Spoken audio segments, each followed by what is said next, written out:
कि देश के वरिष्ठ पत्रकार विनोद दुआ का क्या कहना था और एक तरफ हमारे गृह मंत्री क्या बता रहे थे। जी हां, एनआरसी भारत का नागरिक ब्यौरा रजिस्टर भी अगर इसे कहा जाए तो गलत नहीं होगा। और मैं भी इस बात का पक्षधर हूं कि हमारे देश में जो हमारे देश का नागरिक है उससे रहने का हक है।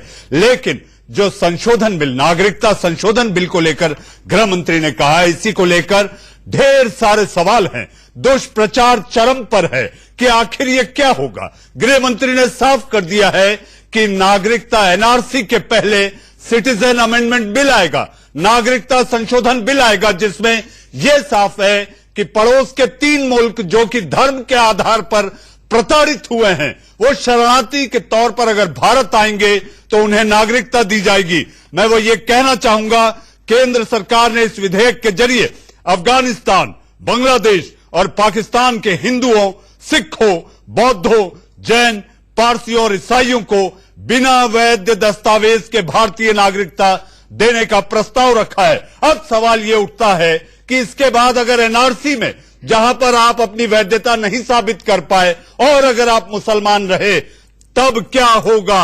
बस इसी बात को लेकर मचा है बवाल और मैं लेकर आया हूं देश का सवाल।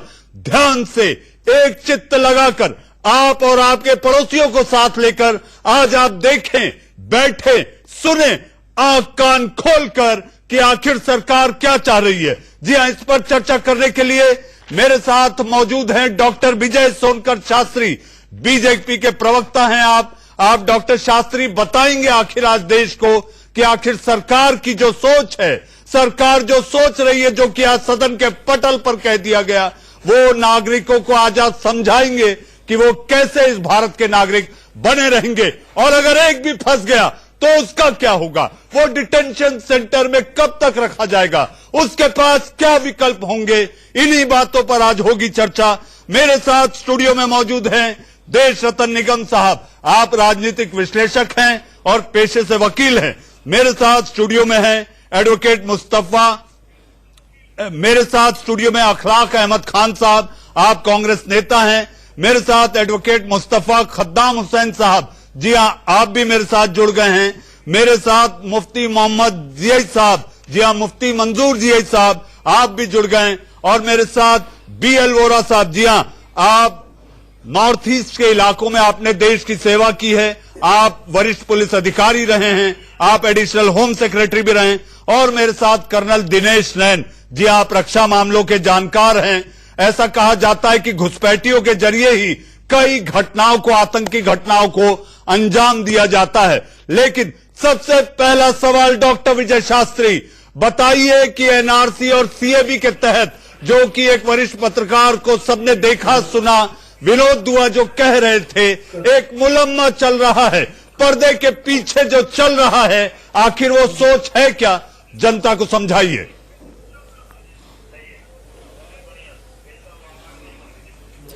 देखिए मनीष जी, आज सदन में, संसद में हमारे गृह मंत्री जी ने स्पष्ट कर दिया है कि पूरे देश भर में एनआरसी लागू होगा और इसे डरने की किसी को आवश्यकता नहीं है। यह बिना किसी भेदभाव के होगा, इसमें किसी के साथ भेदभाव होगा ऐसा नहीं है। बावजूद इसके अगर विनोद दुआ जी ने यह बात कहा है कि ये मुसलमानों के साथ अन्याय होगा, मुसलमान लोगों को समझते क्या, ये उनको इस बात करना होगा। डॉक्टर शास्त्री, एक मेरा छोटा सा सवाल, मेरी जिज्ञासा है आज डॉक्टर शास्त्री, बहस से ज्यादा ये जरूरी है कि हम दर्शकों को साफ करें कि आखिर ये दो बातें एनआरसी और CAB है क्या। डॉक्टर शास्त्री, मेरी एक जानकारी, मेरी एक छोटी सी जिज्ञासा है, मेरी इल्तिजा है, सुन लीजिए आप। मैं ये आपसे पूछना चाहता हूं कि CAB में सारे लोगों का नाम है, सारे धर्मों का नाम है, उसमें मुसलमान का जिक्र नहीं है। अगर आप प्रताड़ित को आधार बनाते हैं तो पड़ोसी मुल्क में शिया और अहमदी भी प्रताड़ित हो रहे हैं, उनका क्या करिएगा आप?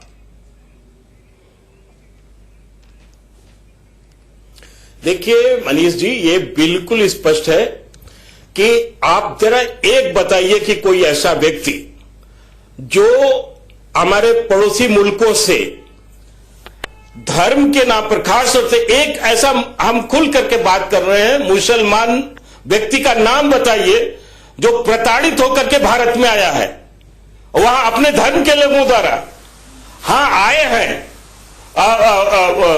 ऐसे लोग आए हैं जिनको कि उनके धर्म पर ऑब्जेक्शन करने के बावजूद, इंटरवीन करने के मामले में उनको जरूर उनको निकाला गया है या उनके ऊपर फतवा जारी किया गया है।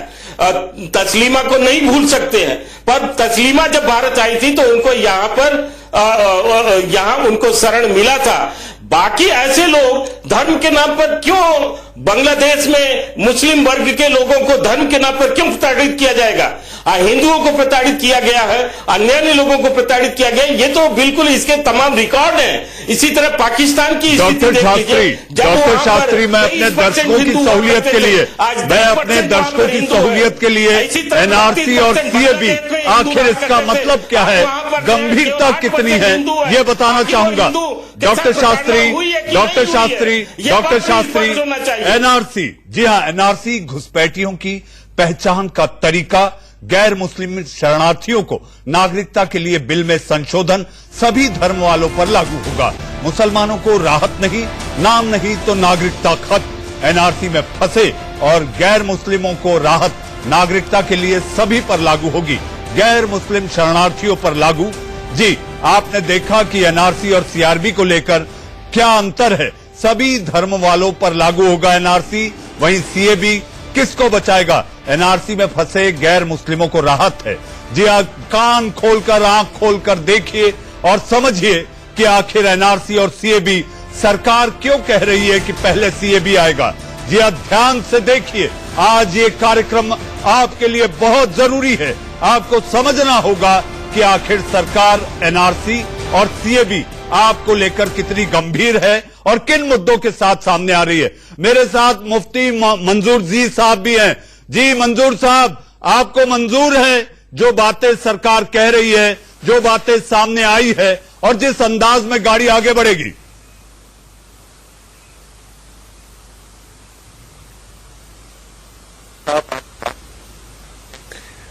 बात को समझता है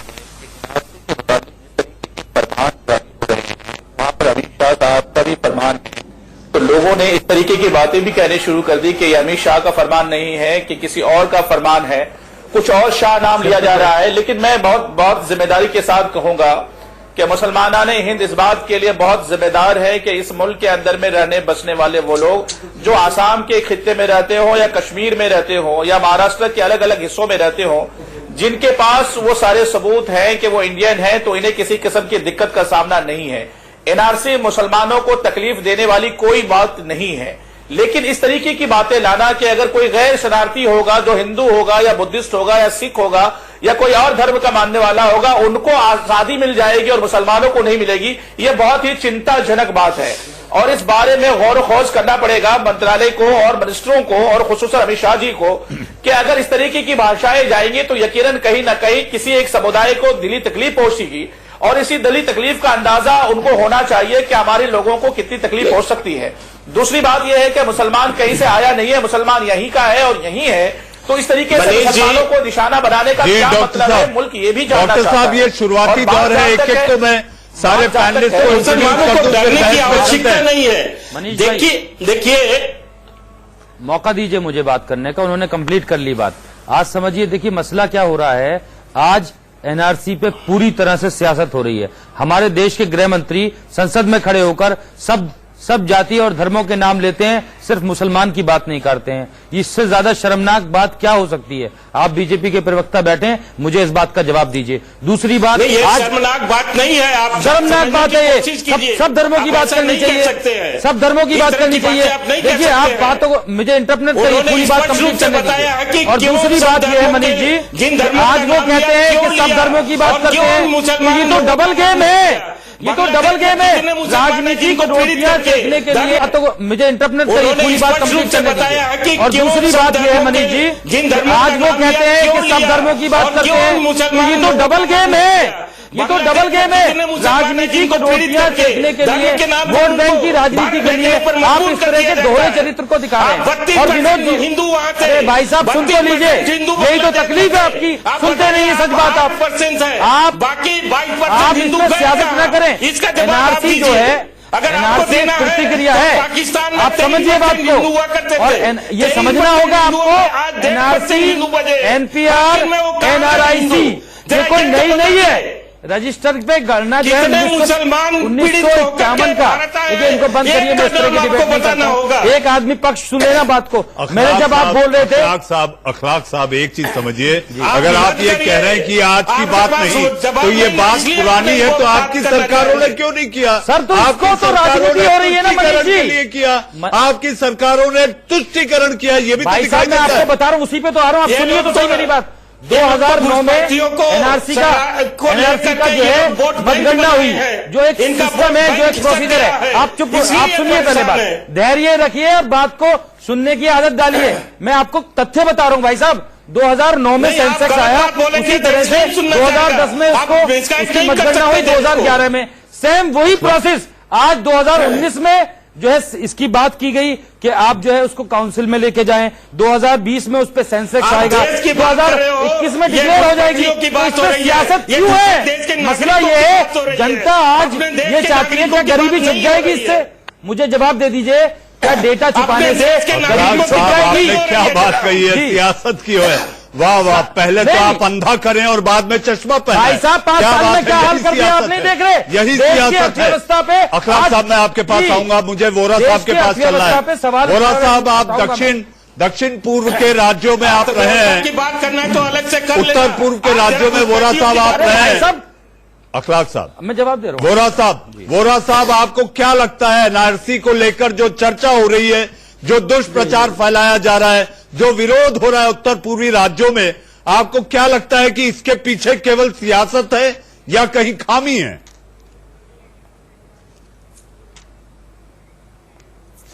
देखिए सिर्फ सियासत है। हम लोग लेट हो गए इस देश में, 70 साल हो गए, हमें आज तक यही नहीं पता कि हमारा नागरिक कौन है।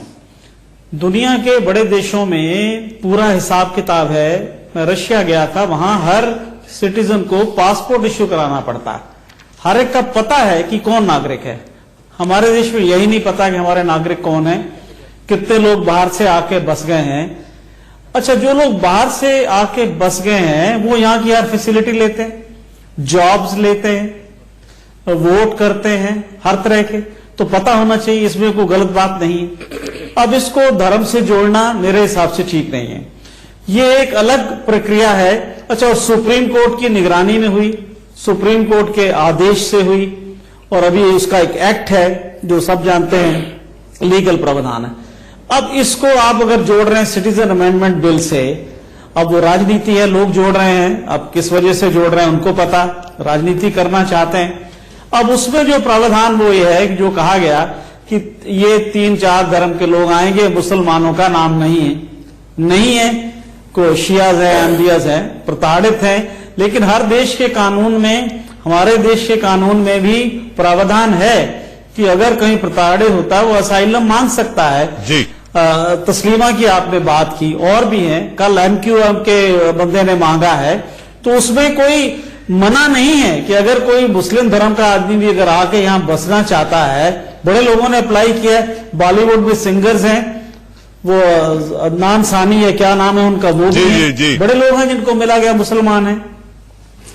तो इसमें वोरा साहब बात करना, डिस्कशन जरूरी है, डिबेट जरूरी है। आज का ये देश का सवाल ये केवल चर्चा के लिए है, केवल दर्शकों के लाभ के लिए, उस नागरिक के लिए जो इंडिया न्यूज देख रहा है कि आखिर एनआरसी और सीएबी है क्या। देश सतन निगम साहब, आपने एनआरसी, आप खुद एक पेशे से वकील हैं। एक चीज जी वोरा साहब, एक चीज और, मैं सिर्फ ये कह रहा था कि मुसलमानों के लिए तो बड़े देश और भी हैं दुनिया में जाने के लिए, यहां भी आए, दे आर वेलकम। लेकिन अब हिंदू, सिख वगैरह, बौद्ध, जैन, ये कहां जाएंगे, कौन लेगा इनको? तो इसमें क्या गलती है, मुझे समझ में नहीं आता। जी क्या गलती है, यही समझ में नहीं आ रहा, और इसीलिए यह चर्चा है कि आखिर हम अपने इंडिया न्यूज के दर्शकों को बता सकें। अखलाक साहब, मुझे एक छोटा सा ब्रेक लेना है। ब्रेक के बाद देश रतन निगम साहब, खद्दाम साहब और कर्नल नैन के पास भी जाना है। अब वक्त है एक छोटे से ब्रेक का। जी हां, एनआरसी और सीएबी को लेकर देश का सवाल जारी है, आप बने रहिए। ब्रेक के बाद आपका फिर एक बार स्वागत है। जी हां, हमारी चर्चा और बहस लगातार जारी है। इस बीच मैं सीधा आसाम चलता हूं। मेरे साथ एडवोकेट मुस्तफा खद्दाम साहब भी मौजूद है। हुसैन साहब, आखिर एनआरसी से किसको डर लग रहा है?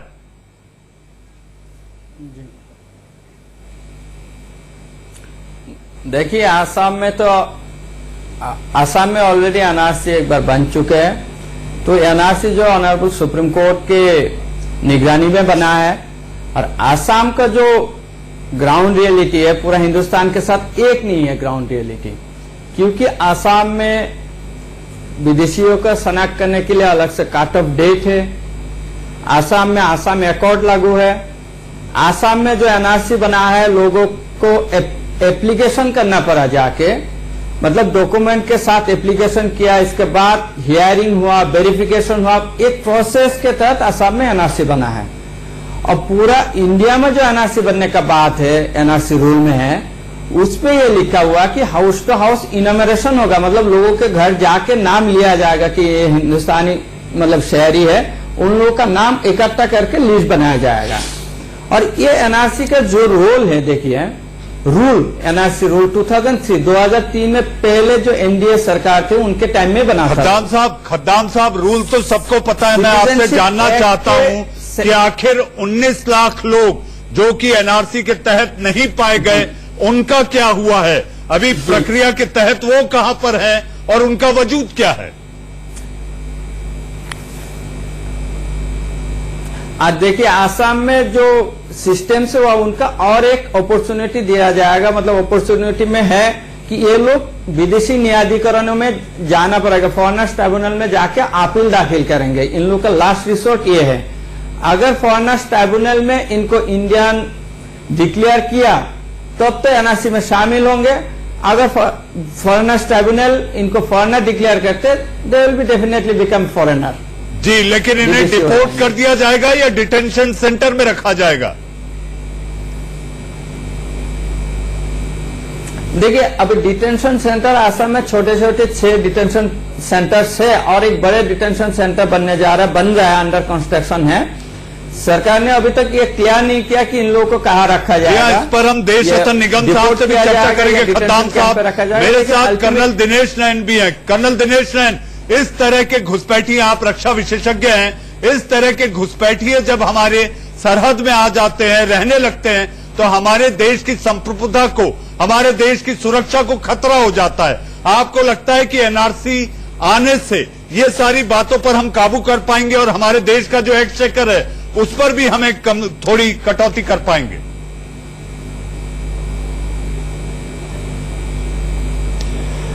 देखिए मनीष, मैं ये मानता हूं कि डेफिनेटली 1951 के अंदर सुरक्षा को ध्यान में रखते हुए ये आपका राष्ट्रीय नागरिक रजिस्टर, जिसको आप एनआरसी बोलते हैं, वो अमल में लाने की बात हुई। कारण बना था कि 1947 के अंदर जम्मू कश्मीर, पंजाब और राजस्थान, जहां की पश्चिम की तरफ और पूर्व ये आपका राष्ट्रीय नागरिक रजिस्टर, जिसको आप एनआरसी बोलते हैं, वो अमल में लाने की बात हुई। कारण बना था कि 1947 के अंदर जम्मू कश्मीर, पंजाब और राजस्थान, जहां की पश्चिम की तरफ और पूर्व की तरफ हमारा जो वेस्ट बंगाल है, और असम और जो 7 स्टेट्स है असम के साथ में, इन क्षेत्र के अंदर बड़ी भारी संख्या के अंदर लोगों ने ईस्ट पाकिस्तान उस टाइम पे जब हुआ करता है, जो अभी बांग्लादेश बन चुका है, और इधर से दूसरे पाकिस्तान से काफी लोगों का आपस में बॉर्डर क्रॉस किया गया था। और उसको ध्यान में रखते हुए 1951 में ये बात शुरू हुई। परंतु उस टाइम पे किसी मौलवी ने कभी भी धर्म की बात इसमें नहीं उठाई। उसके पश्चात में 1971 के अंदर 25 मार्च से इसके बारे में फिर यह डिसाइड किया गया कि 25 मार्च 1971 से पहले जो लोग हिंदुस्तान में हैं, उनको हिंदुस्तानी डिक्लेयर कर दिया जाएगा। ये बात इसलिए हुई क्योंकि अगर आपको याद हो 1971 का जो युद्ध हुआ पाकिस्तान के साथ, भारी संख्या में हमारे जो ईस्ट पाकिस्तान था उस टाइम पे, अब जो बांग्लादेश है, उधर से लोगों को प्रताड़ित किया जा रहा था, और वो लोग हिंदू हो या मुसलमान, भारी संख्या में उन्होंने भारत के अंदर प्रवेश किया। मैं आपके पास आऊंगा, बड़ी देर से खामोश देशरतन निगम साहब बैठे हैं। निगम साहब, आखिर आपने सारे पक्षों को सुना, आपने सारे पक्षों को समझा, और मेरी जानकारी है कि आपकी एनआरसी पे एक खासी स्टडी भी है। अब आप दर्शकों के हित के लिए बताएं कि अगर लाखों लोग यहां पर पाए गए अवैध तरीके से रह रहे हैं तो उन्हें रखा कहां जाएगा। हालांकि ये सवाल मुझे बीजेपी प्रवक्ता से पूछना है, लेकिन पहले आप अपनी बात रखें, फिर मैं डॉक्टर शास्त्री के पास जाऊंगा। एक एक्सरसाइज की जा रही है, क्या वो संवैधानिक है? जी हाँ, वो संवैधानिक है। संविधान के तहत आर्टिकल 9 के ऊपर अगर आप देखेंगे, ये सभी चीजें नागरिकता के बारे में बताया गया है। दूसरा, आपका एक सिटीजनशिप एक्ट है, एक फॉरेनर्स एक्ट है, और एक इलीगल इमिग्रेंट्स एक्ट है। उन सब जगह पर सरकार की जिम्मेदारी बनती है कि कौन सिटीजन है, कौन सिटीजन नहीं है, ये तय करना। तो जैसा भी बताया गया, वोरा साहब ने बताया कि सारे देश में ये होता है, हमारे यहाँ नहीं होता। 1951 के बाद किया ही नहीं गया। ये बहुत दुखद बात है कि नहीं किया गया, और घोर अपराध भी मैं इसको मानता हूँ। अगर ममता बनर्जी कहती हैं कि वो करने नहीं देंगी, तो ये गैर संवैधानिक है और गैर कानूनी है। ये एनआरसी की जिम्मेदारी, जो मैंने आपको कॉन्स्टिट्यूशन बताया, 3 एक्ट बताए, उसके तहत, कानून के तहत है, और अभी तक जिन्होंने नहीं किया उन्होंने अपनी जिम्मेदारी नहीं निभाई। ये बड़ा साफ है। दूसरा, ये मुसलमानों के आपका सीधा इशारा कांग्रेस की ओर। जी हाँ, जी हाँ, जी हाँ, इसमें देशरतन निगम साहब कह दीजिए ना, आपकी कांग्रेस ने नहीं किया। वो पिछली सरकारें ही कांग्रेस से की थी, उन्होंने नहीं किया, तो ये जिम्मेदारी बनती है। आपके पास कोई जवाब नहीं है आपकी इस बात का? मैं सुनिए, मैं कर लूं उसके बाद अखलाक साहब, निगम साहब को पूरा कर लेने दीजिए, फिर हम आते हैं इसी बात पर। और जो सिटीजन है हमारे यहाँ, मुसलमान भी सिटीजन है और हिंदू भी सिटीजन है, जैन, पारसी सारे सिटीजन है। जो उसमें से इलीगल इमिग्रेंट्स हैं, उनको अलग करना है आपको। बड़ा साफ है, ये भारतीय मुसलमानों के लिए नहीं है, ये उन लोगों के लिए जो गैर कानूनी तरीके से भारत में घुसाए, घुसपैठिए हैं। तो ये बड़ा साफ हो जाता है। दूसरा, आइए आप अगर देखते हैं, सिटीजन अमेंडमेंट बिल है जो आपका, वो बड़ा साफ है। देखिए, किसी समय पाकिस्तान में 22% माइनॉरिटीज की संख्या हुआ करती थी, वो आज 2% के करीब हो गई है। सिख जहां लाखों में थे, आज 4 या 5 हजार रह गए हैं। पारसी भी वहां से गायब हो गए, तो ये जाए तो कहां जाए, ये बड़ी सवाल उठता है। और 1947 में हमने पाकिस्तान या आसपास के जो मुल्क हैं, उन्होंने एक दूसरे को जिम्मेदारी भरा वचन दिया था कि हम एक दूसरे की माइनॉरिटीज का ख्याल रखेंगे।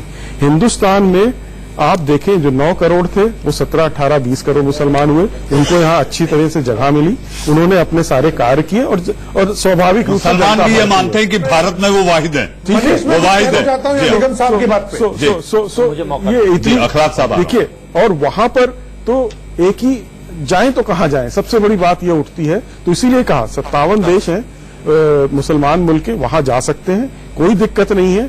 और जो आप कहते हैं धर्मनिरपेक्षता हमारे संविधान की, हमारे नागरिकों के प्रति है, निगम साहब, विदेशियों के लिए नहीं है। आपने एक ऐसी लाइन दी है, जाएं तो जाए कहां, ये पुराना गाना भी है, जाएं तो जाए कहां, समझेगा कौन यहाँ। जी हाँ, डॉक्टर शास्त्री, कितनी गणनाएं, जनगणना एक गणना, आधार की दूसरी, राशन कार्ड की तीसरी, चुनाव पहचान पत्र चौथी, 5वीं, करोड़ों अरबों रुपया जा रहा है। आखिर कहां जाके रुकेगी, कब होगी पहचान? और जो लाखों लोग होंगे डॉक्टर शास्त्री, उनको रखने का क्या प्रावधान है?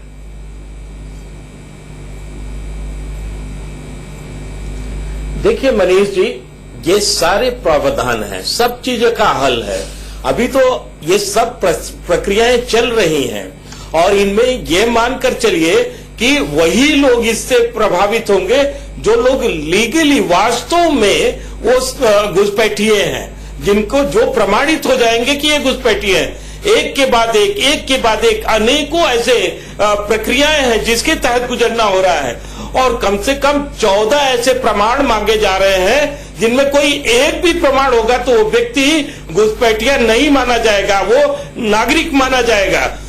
ऐसे में इतने सारे प्रमाणों में अगर किसी के पास एक भी नहीं है, तो आप बताइए उसके साथ क्या होना चाहिए। हमें नहीं तो क्या करेंगे डॉक्टर शास्त्री? चैन है डॉक्टर शास्त्री, शास्त्री जी आपसे यही जानना चाहते हैं कि अगर प्रमाण पत्र नहीं, उसके पास एक भी प्रमाण नहीं, तो आप क्या करेंगे डॉक्टर शास्त्री? आज इंडिया न्यूज का दर्शक आपके जरिए, आप सरकार का चेहरा है, आप पार्टी का चेहरा है, आप समझाइए और बताइए कि जिसके पास कुछ नहीं वो कहां।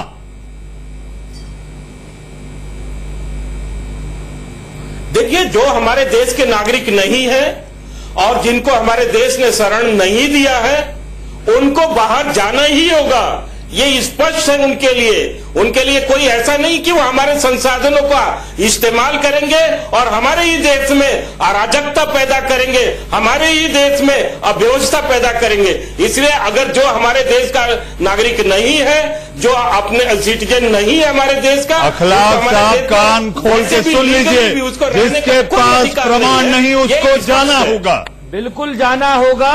अगर जो घुसपैठिया है, लेकिन मैं एक बात कह रहा हूं इस पर कि आप देखिए, इस पे ये तो लीगल प्रोसीजर है, ये हमेशा से चलता आया है, कोई नया नहीं है। 1951 आप पे आरोप है, निगम साहब ने साफ तौर पे कहा है कि आप लोगों ने कभी नहीं किया। ऐसा वही तो बता रहा हूँ, 2009 में प्रतिक्रिया शुरू हुई, 2011 में 2009 तक क्या कर रहे थे ये बताइए। राजनीति नहीं की कांग्रेस पार्टी ने, हमेशा राजनीति नहीं, आप घुसपैठिए ला के वोट बैंक बनाते रहे। कोई घुसपैठिया नहीं आया, ये तो बनाया नहीं आया। दिल्ली हाई कोर्ट का जजमेंट देख लीजिए, पता लग जाएगा कितने घुसपैठिए भाई साहब, इस पे सियासत कर रहे हैं लोग, इनका काम ही है असल मुद्दों से। लेकिन बीजेपी क्या चाहती है, आप मुझे बता दीजिए एक बार, जब आप हमारे देश के गृह मंत्री नहीं कहते, एक धर्म की बात नहीं करते, ये तो सबके लिए है। बात नहीं करी है उन्होंने, क्यों नहीं करी? उन्होंने विदेशियों की बात मंजूर साहब आ रहा हूँ आपके पास, मंजूर साहब आ रहा हूँ, मुझे पता है आपको कई बातें नामंजूर है। मंजूर साहब विदेशियों के बारे में ये गलत है या नहीं? गलत है, बिल्कुल गलत है। कैसे नहीं गलत है? विदेशियों के बारे में बात कर रहे हैं, सबकी बात करेंगे, क्यों करेंगे? धर्म की बात करेंगे। वो बांग्लादेश में जाए, किसकी? हिंदू कहाँ जाए, वहां तो मार दिया जाता मुस्लिम है। की हो रही है, जो घुसपैठी है वो तो बाहर चले जाते हैं। अरे एनआरसी की नहीं, आप सपोर्ट नहीं करता। अमेंडमेंट बिल की बात कर रहे हैं, एनआरसी को हटाइए, एनआरसी में नहीं है ये। एनआरसी को हटाइए, वही तो मैं कह रहा हूँ। सिटीजनशिप अमेंडमेंट बिल की बात करिए, जो आप कर रहे हैं सिटीजनशिप अमेंडमेंट बिल की कर रहे हैं, एनआरसी की नहीं कर रहे हैं। वही तो ये तो प्रतिक्रिया है, इसके ऊपर जो राजनीति कर रहे हैं ना, राजनीति दल की राजनीति, इससे जनता उठ गई है। हमारा संविधान धर्मनिरपेक्ष है। देखिए, मैं आपको एक बात अखलाक साहब ये साफ कर दूं कि इस देश का किसी को डराने के लिए नहीं, ये सदन में साफ कर दिया गया है। लेकिन जो भ्रम की स्थिति है उसको साफ करने के लिए आज ये चर्चा हो रही है। मंजूर साहब, बंगाल में कह दिया जाता है कि लागू नहीं होगा। इस देश का संविधान अगर भारत में आप हैं, ये हिंदू तो संविधान के तहत चीजें होंगी। अब देखिए, आप ये हिंदू राष्ट्र की बात करते हैं, कभी ये जो है एक धर्म की बात करते हैं, कभी जो है अब देखिए, जिससे आज तक कोई देश में बता नहीं सकता कि डिमोनेटाइजेशन से क्या फायदा हुआ। हिटलर शाही में लिए गए चर्चा होनी चाहिए। बहुत गंभीर मुद्दा है, हम दाएं बाएं ना हो अपनी बहस से। हमारा दाएं बाएं नहीं हो रहा है, आज भारतीय मैं आपको बता रहा हूँ, ये बिल्कुल होना चाहिए। इसका सम्मान करते हैं, मंजूर जैसा सम्मान करते हैं, बिल्कुल होना चाहिए। मैं आ रहा हूँ आपके पास, अखलाक साहब, लेकिन इस पर राजनीति नहीं होनी चाहिए। जय साहब, बंगाल में लागू नहीं होने देंगे, ये कैसी दादागिरी और गुंडागर्दी? हम तो चाहते हैं घुसपैठियों पे लगाम लगाई जाए। कौन मना कर रहा है इस प्रतिक्रिया को? अवस्थी जी, बहुत जिम्मेदारी के साथ हर हिस्से में लागू होना चाहिए। कानूनी बात है, इसकी प्रक्रिया पूरी अमल होनी चाहिए इस पर। और मैं मुकम्मल हिमायत करता हूं इस बात की कि इस पर पूरे हिंदुस्तान के हर रियासत में इस पर अमल पैरा होना चाहिए। और हर एक चीफ मिनिस्टर को इसको जिम्मेदार करके कहना चाहिए कि हम अपने रियासत में करवाएंगे। लेकिन ये बात भी गौर की काबिल होगी कि अगर मुसलमानों का मसला आएगा, उसका नाम आएगा तो उसको भगा दिया जाए, किसी हिंदू भाई का नाम आएगा तो उसको रख लिया जाए। ये बात बिल्कुल समझ से परे नजर आ रही है। उसकी असल वजह यह होती है कि कानून साजी का मामला जहां पर भी होता है कि हिंदू मुसलमान को बिल्कुल समान अधिकार मिला जाए। अगर ऐसी बात है कि जो लोग हैं गलत है, मुसलमान है, तो मुसलमानों को रहने का अधिकार है। अगर वो हिंदू भाई है तो उनको भी रहने का अधिकार है। की राजनीति को महाराष्ट्र का चुनाव में देखिए, हरियाणा के चुनाव में जनता ने कहा है तुमको इलाके के मसले रोजमर्रा की जिंदगी है, अर्थव्यवस्था का बुरा हाल है, गरीबी का बुरा हाल है। अखलाक साहब, डॉक्टर शास्त्री, मंजूर साहब, अभी मुझे एक छोटा सा ब्रेक लेना है। बड़ी हिस्सेदारी के लिए मुझे अभी छोटा सा ब्रेक लेना है। अखलाक साहब, मुझे एक ब्रेक लेना है। एनआरसी और सीएबी को लेकर जो धूल जमी है आज देश का सवाल में, उसी को साफ करने के लिए हम इस पैनल के साथ बैठे हैं। अब वक्त है एक ब्रेक का। ब्रेक के बाद देश का सवाल जारी है। ब्रेक के बाद फिर एक बार देश का सवाल में आपका स्वागत है। मेरे साथ वो पैनल बना हुआ है। खद्दाम साहब, मेरा छोटा सा सवाल और छोटा सा जवाब मैं आपसे चाहूंगा, क्या वोट बटोरने के लिए घुसपैठियों को आसाम हो, बंगाल हो, घुसाया जाता है?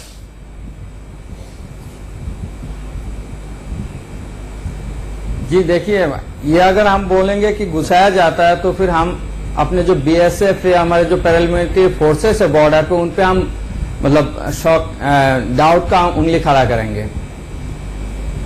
जी जी, डाउट करेंगे देश रतन निगम साहब, लेकिन आते कहां से? उन्हें कौन संरक्षण देता है, कैसे शरण देता है? ममता कैसे कह रही है कि बंगाल में एनआरसी लागू नहीं होगा? सोच तो वोट बटोरने की है ना निगम साहब? जी एकदम आप सही बोल रहे हैं, और यहाँ मैं मानता हूँ कि हमारी सुरक्षा एजेंसियों की भी गलतियां हैं, कुछ उनसे चूके हुई हैं जहां से वहां निकलता है, लेकिन अब सख्ती बढ़ती जा रही है। दूसरा, सबको मालूम है मालदा में पहली बार आके किस तरह से राशन कार्ड बनते हैं, कैसे, और वो दुनिया और बाकी देशों में कैसे जाते हैं। खामी है आप मानते हैं? और एक सेकंड, दूसरा देखिए, बांग्लादेश ने भी कहा है कि रोहिंग्या सिक्योरिटी थ्रेट है, उनके प्रेसिडेंट ने भी बोला है। तो इस पे राजनीति ना करके हमें ख्याल से निष्पक्ष तौर पर इसकी तरफ ध्यान देना चाहिए। जी अखलाक साहब, USCIRC जो यूएस की कमीशन रिपोर्ट है वो कह रही है, मैं नहीं कह रहा, वो ये कहती है कि आप देखिए इस तरह से डर फैलाने की कोशिश की जा रही है। ये मसला ही नहीं है कोई भी, ना घुसपैठियों को हम लोग चाहते हमारे देश से बाहर जाए, और लेकिन इस पर राजनीति पूरी तरह से डॉक्टर शास्त्री डर फैलाकर, डर की अफवाह उड़वाकर सांप्रदायिक तनाव फैलाने का भी काम हो रहा है। जी पूरी तरह से वही हो रहा है। डॉक्टर शास्त्री जाग गई है, जनता चाहती है मुझे गरीबी पे बात करनी है, गरीबी छुपाएंगे डेटा करके, मुझे अर्थव्यवस्था पे बात करनी है। ये लोग कभी 370 का मुद्दा लाते हैं, कभी एनआरसी का लाते हैं, कभी जीएसटी का लाते हैं। अखलाक साहब, मैं अपनी बहस के आखिरी पड़ाव में हूं, मैं अपनी बहस और चर्चा के आखिरी पड़ाव में हूं। मैं अपनी चर्चा, मुझे ये बहस खत्म करनी है, मुझे ये बहस खत्म करनी है। डॉक्टर शास्त्री उम्मीद करते हैं, अखलाक साहब मुझे खत्म करनी है, मुझे खत्म करनी है। डॉक्टर शास्त्री, भारत का न्यू इंडिया, जी हां, सबका साथ, सबका विकास, सबका विश्वास तब सही रूप में सार्थक होगा जब मानवीय सोच को सामने रखकर मानवता को जिंदा रखा जाएगा। देश का सवाल में आप लोग जुड़े, बहुत बहुत धन्यवाद। खबरों के सिलसिले को आगे बढ़ाएंगे मेरे सहयोगी रोहित पुनेठा, आंख कान खोल के।